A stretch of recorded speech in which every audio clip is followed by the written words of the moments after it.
Wa 'alal lisani, dan mampu mengalahkan lisannya sendiri. Nah, ini sekarang lagi viral ini. Ada yang lagi viral, ada memang sosok yang memang menjadi panutan, yang diikuti banyak follower, yang banyak diikuti orang, telecer lah. Sabkul lisan, diuji oleh Allah Subhanahu wa taala, telecer. Sehingga lisannya membandingkan seseorang dengan orang yang sangat buruk, yakni Fir'aun, padahal perbandingannya sama sekali tidak ada kesesuaian. Bagaimana caranya kita mau membetulkan mental seseorang, bagaimana caranya kita ingin memperbaiki akhlak seseorang, sementara panutannya sendiri mencontohkan yang tidak baik. Sehingga katanya dalam satu makalah, insyaallah hadis Kanjeng Nabi Muhammad, ma bu'astu la'anan wala sababan. Aku ini diutus oleh Allah bukan untuk mencaci maki, bukan untuk menghina orang lain. Walakin bu'astu maka liutammima makarimal akhlak. Karena Kanjeng Nabi diutus itu untuk menyempurnakan akhlak. Ya, sebagai pewaris Kanjeng Nabi adalah para tokoh, para ulama. Bagaimana masyarakatnya mau baik akhlaknya, ingin revolusi mental, ingin revolusi akhlak, sementara tokoh-tokohnya sendiri yang menjadi panutan senantiasa mencaci orang lain. Nah, ini tidak mampu mengalahkan lisannya sendiri. Mungkin ini ujian dari Allah Subhanahu wa taala. Assalamualaikum warahmatullahi wabarakatuh. Bismillahirrahmanirrahim. Alhamdulillah wassalatu wassalamu ala Rasulillah Sayyidina Muhammad ibn Abdullah wa ala alihi wa ashabihi wa man tabi'a sunnatahu wa jama'atahu wa la hawla wa la quwata illa billah, amma ba'du. Hadratal muhtaramin wal muhtaramat al-aizza, yang saya muliakan, yang saya hormati, yang saya banggakan, para hadirin sekalian, wabil khusus kepada sahabat-sahabat, alumni, wali santri dan simpatisan Pondok Pesantren Salafiyah Syafi'iyah Sukorejo Situbondo, dan juga tak lupa pula yang saya muliakan Sohibul Bait wa Sohibul Hajah sekeluarga, Bung Erwin sekeluarga, mudah-mudahan senantiasa dijaga dan dilindungi oleh Allah Subhanahu wa taala, serta mendapat syafaat baginda Rasulullah Muhammad sallallahu alaihi wasallam. Tak lupa pula kepada sahabat-sahabat BKST, selamat datang telah bergabung di rutinitas Jamiah Rotibul Haddad di Komisariat Pontianak Utara. Bismillahirrahmanirrahim. Qala al-musannifu rahimahullahu ta'ala wa nafa'ana bihi wa bi'ulumihi fid dharain amin. Bismillahirrahmanirrahim. Wal maqalatur rabi'atu wal ishruna, adapun makalah yang ke-24. Sekarang makalah yang ke-24. An Muhammad bin Ahmad, dari Syekh Muhammad bin Ahmad rahimahullahu ta'ala, semoga Allah merahmatinya, fi qaulillahi azza wa jalla, menjelaskan tentang firman Allah Subhanahu wa ta'ala. Allah berfirman, wa sayyidaw wa hasura wa nabiyyan minas solihin. Ini ada di dalam surah Ali Imran ya, ayat ke-39. Lengkapnya, a'udzubillahi minasyaitonirrajim. Bismillahirrahmanirrahim. Fanadathul malaikatu wa huwa qa'imun yusalli fil mihrab annallaha yubashshiruka bi Yahya musaddiqan bi kalimatin minallahi wa sayyidan wa hasuran wa nabiyyan minas salihin. Nah, Syekh Muhammad bin Ahmad rahimahullahu ta'ala menjelaskan tentang firman Allah ini, wa sayyidan wa hasuran, yakni Nabi Yahya dijadikan oleh Allah Subhanahu wa ta'ala sayyidan, sebagai panutan, wa hasuran, dan juga orang yang senantiasa menahan diri. Maksudnya menahan diri bagaimana? Artinya la yaghrabu fin nisa, tidak senang siapa Nabi Yahya fin nisa'i, kepada perempuan. Nabi Yahya adalah seorang nabi yang tidak senang kepada perempuan, la li ajizin, bukan karena impoten, bukan karena tidak mampu untuk mau menikah, bukan karena tidak menemukan perempuan, bahkan atau akan tetapi liman isyahwati faqat, karena ingin mencegah keinginan atau hawa nafsunya saja. Ini ciri-ciri seorang kekasih Allah Subhanahu wa ta'ala yang dipuji di dalam Al-Quran, wa sayyidan wa hasuran, orang yang diberi pangkat oleh Allah Subhanahu wa ta'ala, yang ditunjuk sebagai nabi, orang yang diberi pangkat oleh Allah Subhanahu wa ta'ala, yang ditunjuk sebagai kekasihnya. Bukan berarti dia tidak mau kepada perempuan, akan tetapi dia tidak mau banyak istri, tidak mau menikah, liman isyahwati faqat, karena tidak ingin menuruti hawa nafsu. Yang tidak masuk akal kan terkadang begini, ada orang ketika ditanya sunnah Rasul, menikah 4, menikah 3, menikah 2, sunnah Rasul yang mana mengajarkan sunnah seperti itu? Yang pertama, Kanjeng Nabi Muhammad menikah itu karena syariat. Yang kedua, Kanjeng Nabi Muhammad menikah lebih dari satu bukan karena nafsu, tapi memang murni perintah Allah Subhanahu wa taala. Maka orang yang seperti itu kan berarti sama saja seperti orang yang menjelekkan baginda Nabi Muhammad sallallahu alaihi wasallam. Ya kalau memang mau menikah aja, enggak perlu bilang sunnah Rasul. Karena jelas pernikahan kita berbeda dengan pernikahan Nabi Muhammad. Pernikahan kita ya tentunya lebih banyak didominasi karena hawa nafsu. Tentunya karena hawa nafsu. Apalagi misalnya orang sudah diberi pangkat oleh Allah. Diberi pangkat, diberi banyak uang, diberi martabat, diberi derajat, tinggal pilih perempuan yang mana. Maka setiap dia duduk di mana tempat, di situ dia punya istri. Ini kan repot ini. Pas kemudian dia mau bilang sunnah Nabi, sunnah Rasul yang mana mengajarkan seperti itu? Ini kan tidak masuk akal ini. Wa nabiyyan minas shalihin, dan juga Nabi Yahya diangkat oleh Allah Subhanahu wa taala sebagai kanjeng nabi, sebagai nabi minas shalihin, dari kalangan orang-orang yang soleh.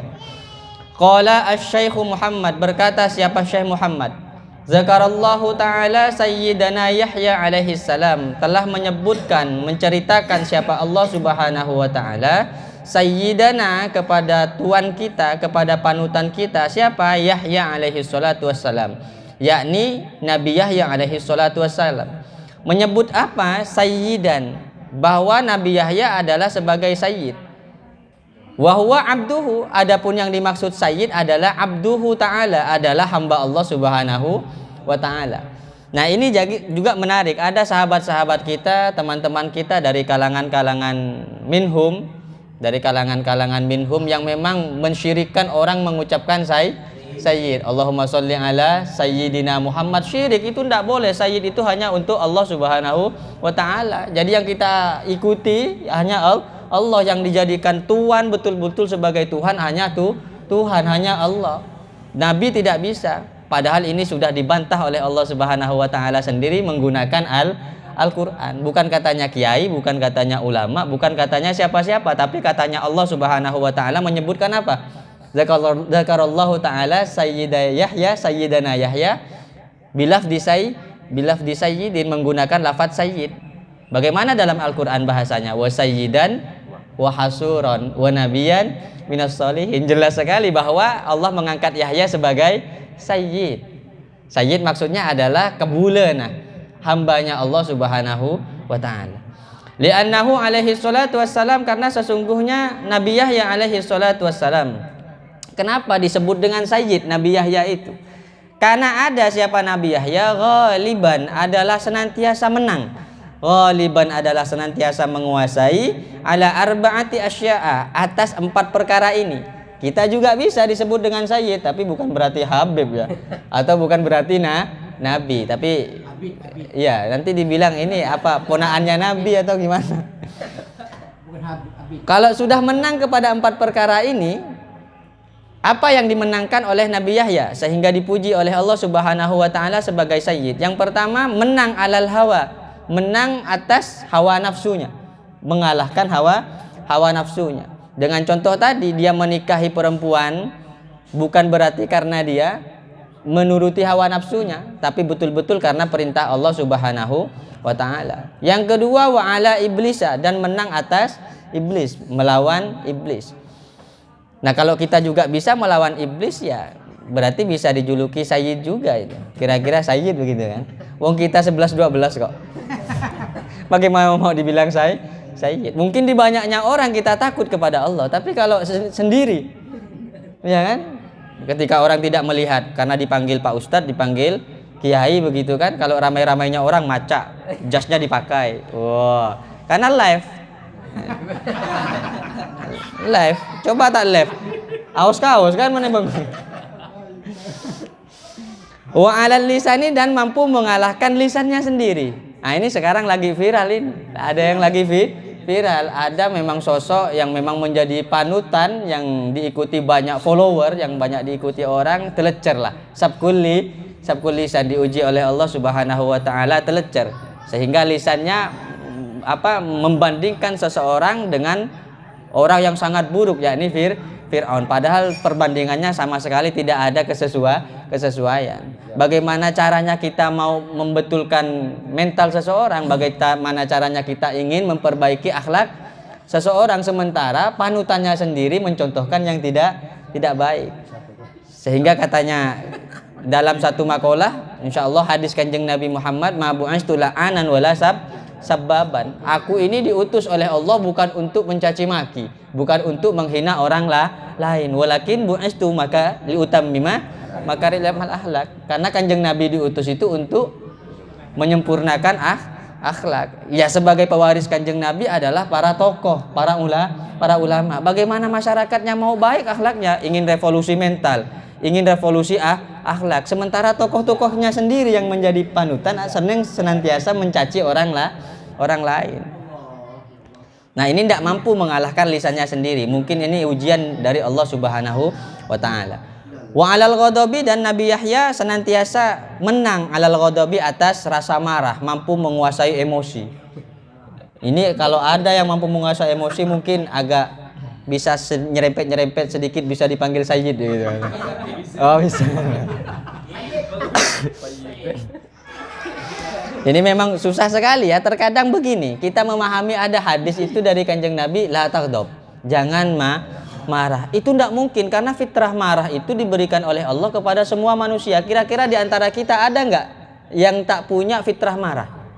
Pasti punya, sedikit banyak pasti punya fitrah marah dari Allah. Tapi bagaimana maksudnya memahami la taghdab? Jangan buat orang marah. Sekiranya orang dipancing dengan hal perkataan yang memang buat dia emosi, jangan kita lakukan itu sehingga mereka marah. Kira-kira begitu. Kita paham teman kita yang ini suka marah, ya karakternya begitu. Maksudnya la taghdab bagaimana? Jangan pancing dia. Ya, kebiasaan kita kan suka mancing. Lempar batu, cuci tangan. Nah, mungkin bahasa kerennya la taghdab, jangan jadi provokator. Nah, mungkin kerennya begitu itu. Wal maqalatul khamisatu wal ishruna, dan adapun makalah yang ke-25. Makalah yang ke-25 an Aliin radhiyallahu taala anhu wa karrama wajhahu. Dari Sayyidina Ali radhiyallahu taala anhu, la yazalud dinu wad dunya qaimaini. La yazalu, senantiasa, selalu, ad-dinu wad dunya, dunia, agama dan dunia ini, qaimaini, ialah senantiasa tegak keduanya. Agama dan dunia ini senantiasa tegak. Artinya zahira ini, artinya senantiasa eksis, senantiasa nyata. Madamat arba'atu asya'a, selama ada arba'atu asya'a, 4 perkara ini.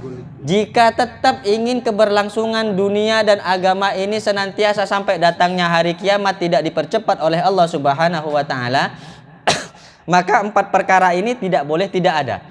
Harus ada. Kalau 4 perkara ini tidak ada, maka keberlangsungan dunia dan agama ini akan cepat musnah dan berganti kepada kiamat.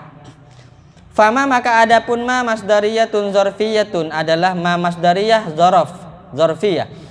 Wadama, dan adapun lafadz dama tamun, adalah tam bimakna baqiya, dengan makna tetap. Madamal aghniya, yang pertama, madamal aghniya, selama ada al aghniya, siapa orang-orang yang kaya raya, la yabkhaluna bima khuwilu, ialah tidak pernah bakhil, ialah tidak pernah masin siapa orang-orang yang kaya, bima dengan harta, bima dengan rizki, khuwilu, yang dianugerahkan siapa orang-orang yang kaya. Bil bina ilil majhul, khuwilu, bacanya khuwilu bukan khawalu. Artinya la yamnauna, tidak mencegah siapa orang-orang yang kaya, min i'ta isaili, dari memberi orang-orang yang meminta. Kita kan kadang kasar sama orang yang minta, udahlah tak ngasih apesoan. Dunak mulu lo kakek pun kerembun je. Waduh. Kalau ndak ngasih ya sudah, angkat tangan, kita minta maaf. Karena katanya Allah dalam Al-Qur'an, wa ammasaila fala tanhar, ada orang yang suka minta-minta, kita jangan gertak dia. Karena posisinya kita lagi di atas, kalau kita ada di bawah. Atau memang dia didatangkan oleh Allah untuk menguji kita, atau dia didatangkan oleh Allah untuk menyelamatkan kita, kan bisa saja kemudian kita gertak. Seharusnya tidak seperti itu. Ya kalau memang tidak mau memberi ya sudah kita angkat tangan, atau kalau punya rokok kasih rokok. Biasanya saya begitu, kalau nggak megang uang ya kasih rokok. Kalau rokoknya masih banyak, kalau tinggal satu ya tak beri gini minggu pakun saya TV. Apalagi habis makan ya. Berarti cerai. Ya Allah. La yamna'una min i'ta'is sa'il, tidak mencegah siapa orang yang bakhil min i'ta'is sa'il, dari memberi orang-orang yang meminta. Memberi dari mana? Mimma, dari rezeki, a'tahumullahu ta'ala, yang telah memberi siapa Allah hum kepada mereka. Wala yamna'una al-wujuba, dan tidak mencegah siapa mereka orang-orang kaya al-wujuba, kepada kewajiban, alaihim, atas orang-orang yang meminta, atas as-sa'ilin, orang-orang yang meminta. Nah, sekarang ini ada hal yang menarik. Para hadirin yang dirahmati oleh Allah, kawan-kawan semua, ini begini, bahwa kalau kita memahami perputaran rezekinya Allah, itu kita sama seperti memahami energi. Ini tidak pernah saya cerita buka kepada siapapun ini hasil renungan ini kan. Ya, jangan cerita ke siapa-siapa kan ya. Jadi begini. Energi. Ini semenjak balik dari Jawa banyak energinya. Masya Allah. Jadi begini. Rezeki yang diberikan oleh Allah ini sejatinya energi itu kan sifatnya berputar, tidak ada yang sifatnya energi itu menetap. Maka banyak perintah Allah Subhanahu wa taala berkenaan dengan rezeki itu pasti kaitannya dengan agama. Berkaitan dengan harta. Misalnya mana kosomalus sodako bal yasdad. Harta kalau disekahi setelah bertambah. Kemudian wa anfiqu mimma razaqnakum min qabli ayyatamu ahadakumul maut, itu rezekinya tetap diinfakkan. Terus ada lagi wa anfiqu fi sabilillah itu kan, dan seterusnya itu yang apa? Wa man qudira alaihi, dan seterusnya itulah ayat-ayat yang memang berkenaan dengan rezekinya Allah. Kemudian energinya itu berkenaan dengan agama. Jadi rezeki amal dunia ini kan rezeki kan dunia. Kemudian pasangannya dunia ini kalau kita pikir yang kaitannya sifatnya energi ini pasti pasangannya akhirat apa bukan? Pasti akhirat ya kan? Bagaimana energi yang diberikan oleh Allah kepada rezeki yang kita terima itu bisa berwujud akhirat yang senantiasa terus berputar energinya. Contoh misalnya begini, yang diciptakan oleh Allah di dunia ini pasti tidak ada yang tidak berpasangan, semuanya berpasangan kecuali Bang Mul sendiri. Mohon maaf Bang Mul.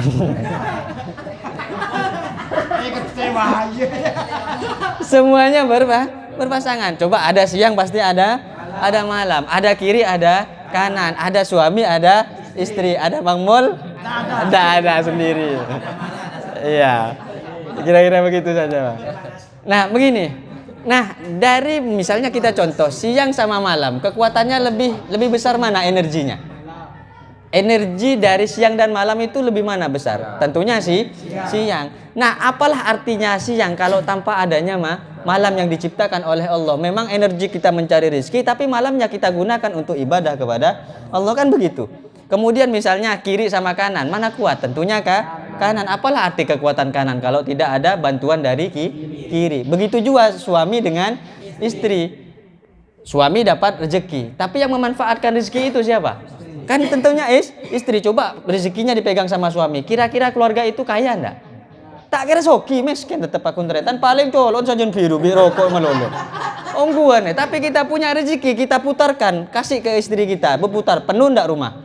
Penuh, kulkas ada, kipas angin ada, makanan mewah juga ada. Karena rezekinya berputar. Juga rezeki yang kita dapat kalau memang hanya cuma untuk dunia, bukan untuk diberikan di jalan agamanya Allah, iya rezekinya tetap mentok segitu ya. Satu harinya misalnya 1 juta atau 50 juta dia punya uang, ya mentok, bahkan kurang. Kebutuhan 50 juta kalau bagi orang miskin kan banyak, tapi dia hanya 50 juta dengan energi yang segitu tidak berputar, dia merasa kurang terus, tidak pernah tercukupi. Kenapa? Karena tidak punya sandingan. Sandingannya seharusnya apa? Agama. Seharusnya agama, dia harus punya sandingan. Nah, itu kira-kira tentang energi dari rizki. Sedikit lagi ya. Wa madamal ulama, yang kedua ya, yang pertama selama ada orang kaya yang tidak bakhil. Yang kedua artinya kalau bahasa kita di grup selama ada Bang Udin yang senantiasa menraktir, gitulah kira-kira. Ya, insya Allah besok traktir nasi goreng. Ya. Wa madamal ulama, yang kedua, selama ada al ulama, siapa ulama, ya'maluna bima ulimu. Ya'maluna ialah mengamalkan siapa ulama, bima dengan sesuatu, ulimu yang atau alimu yang tahu siapa ulama, minal amri wan nahyi, dari perintah Allah, wan nahyi dan larangan Allah Subhanahu wa taala. Ini yang kedua, selama tetap ada ulama yang senantiasa mengamalkan ilmunya. Wa madamal juhala, dan yang ketiga, wa madamal juhala, selama senantiasa ada al juhala, ialah orang-orang bodoh. La yastakbiruna, yang tidak sombong siapa orang-orang yang bodoh, amma dari sesuatu, lam ya'lamu, yang tidak tahu siapa orang-orang yang bodoh. Ayat artinya la ya'ruduna, yang tidak berpaling siapa orang-orang yang bodoh. Wala yamtani'una min ta'allumi ma lam ya'lamu, dan tidak enggan siapa orang-orang yang bodoh, min ta'allumi ma lam ya'lamu, dari mempelajari sesuatu, lam ya'lamu, yang tidak tahu siapa orang-orang yang bodoh. Nah, yang ketiga, selama banyak orang yang bodoh tapi tidak sombong. Yang repot itu katanya taklimul muta'allim adalah orang dia bodoh tapi sombong dan dijadikan panutan. Katanya taklim, fasadun kabirun alimun mutahattikun wa akbaru minhu jahilun mutanasiku. Bahwa alam dunia ini akan rusak. Yang pertama disebabkan apa? Alimun mutahattikun. Beda orang alim saya sembarangan. Orang alim saya sembrono. Berfatwa semaunya sendiri, berfatwa semau hawa nafsunya sendiri. Ini yang membuat dunia ini rusak. Tapi lebih buruk dari orang alim yang sembrono itu siapa? Jahilun mutanasikun. Baru bisa pakai surban, baru bisa retorika nyaman, jadi artis, punya jenggot banyak. Ini sudah jadi panutan. Ini lebih rusak lagi dunia. Yang seperti itu lebih rusak lagi. Makanya ilmu itu tidak seperti itu. Maka kalau orang-orang kita lah, orang-orang pesantren, fanzuru amman ta'khuzu dinakum, kita lihat-lihat ilmu itu kita peroleh dari siapa. Sampai nggak sanadnya kepada Kanjeng Nabi Muhammad, jangan-jangan sampainya kepada YouTube. YouTube kalau dirunut sampai kepada Donald Trump. Berarti gurunya Donald Trump itu. Nah, kemudian yang keempat, wa madamal fuqara'u, selama ada al fuqara'u, siapa orang-orang yang suka ditraktir. Al fuqara' itu artinya orang yang suka ditraktir, iya. Ada yang kaya, ada yang miskin, ada yang menraktir, ada yang ditraktir. Seharusnya begitu. Memang ini yang bisa menegakkan agama dan dunia. Kalau cuma yang kaya saja, misalnya Bang Udin tok di warung kopi, enak enggak Bang? Tak nyaman. Harus nunggu Bang Mardi memang. Ya Allah ya Rasul. Wa madamal fuqara'u, dan selama ada al fuqara'u, siapa orang-orang fakir, la yabi'una akhiratahum, ialah tidak menjual siapa orang yang fakir, akhiratahum, kepada akhiratnya mereka, menjual bidunyahum, dengan dunianya mereka. Ayat artinya madamu, selama ada siapa orang-orang yang fakir, la yatrukuna dunya bi akhdid dunya, tidak meninggalkan siapa orang-orang yang fakir ad-dina, kepada agama, bi akhdid dunya, dengan mengambil dunia. Ada istilah kadal fakru ayyakuna kufron. Memang yang hampir yang selalu bisa diajak untuk kepada kafir adalah orang-orang yang fakir. Misalnya dia agama Islam, tapi karena dia fakir dikasih Indomie 2 bungkus, ya kau pindah agama. Boleh jadi karena dia butuh, mau nggak kira-kira? Kadangkala mau. Maka kita minta kepada Allah Subhanahu wa taala, mudah-mudahan diberikan kekuatan iman, diberikan kekuatan Islam, diberikan rezeki yang lancar, agar supaya keimanan kita, keislaman kita senantiasa dijaga oleh Allah Subhanahu wa taala. Mungkin cukup sekian. Hadzana wa iyyakum ila siratikal mustaqim. Assalamualaikum warahmatullahi wabarakatuh.